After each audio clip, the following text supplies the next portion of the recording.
Business में sales term कब use होता है अच्छे से समझो। देखो सेल का मतलब ही होता है बेचना। तो क्या बिजनेस कुछ भी बेचता है तो सेल्स टर्म यूज होता है? ऐसा नहीं है। बिजनेस जब गुड्स को बेचता है सिर्फ उसके लिए टर्म यूज होता है सेल्स। मतलब अगर बिजनेस कोई एसेट को बेच रहा है तो उसके लिए उस स्पेसिफिक एसेट का नाम ही यूज होता है। एक एग्जांपल से समझो कि मान लो कोई स्टेशनरी वाला स्टेशनरी आइटम्स बेच रहा है तो वो उसके लिए क्या है? गुड्स। तो वहां पे सेल्स टर्म यूज होगा। लेकिन अगर सेम स्टेशनरी वाला अपना कोई पुराना फर्नीचर बेच रहा है तो वो उसके लिए क्या है? एसेट। तो वहां पे फर्नीचर टर्म यूज होगा। ये समझ में आ गया।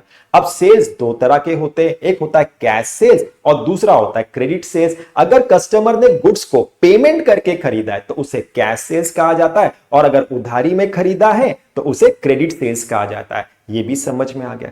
Cash sales plus credit sales को कंबाइन टोटल सेल्स कहा जाता है। ये भी समझ में आ गया। अब सेल्स रिटर्न किसे कहा जाता है अच्छे से समझो। देखो सेल्स रिटर्न दो वर्ड से बना है जिसमें पहला वर्ड है सेल्स जिसका मतलब आपको समझ में आ गया है और दूसरा वर्ड है रिटर्न जिसका मतलब होता है वापस करना। तो सेल्स रिटर्न का क्या मतलब होता है? कस्टमर जब बिजनेस को उसका गुड्स वापस करते किसी भी रीजन से तो उसी को सेल्स रिटर्न कहा जाता है। ये भी समझ में आ गया। अब सेल्स रिटर्न को ही रिटर्न्स इनवर्ड भी कहा जाता है। अब ऐसा क्यों? अच्छे से समझो। देखो बिजनेस के कस्टमर जब गुड्स को रिटर्न करते तो जो गुड्स का मूवमेंट होता है वो इनवर्ड की तरफ होता है, अंदर की तरफ होता है। इसीलिए सेल्स रिटर्न को रिटर्न्स इनवर्ड भी कहा जाता है। ये भी समझ में आ गया।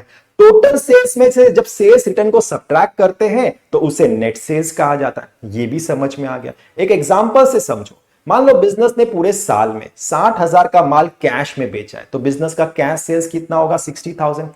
40,000 का माल उधारी में बेचा है तो क्रेडिट सेल्स कितना होगा? 40,000। तो बिजनेस का टोटल सेल्स कितना होगा? 60,000 plus 40,000 is equal to 1 lakh. ये समझ में आ गया।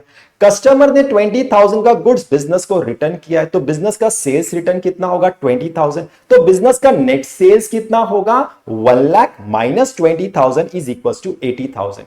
ये भी समझ में आ गया।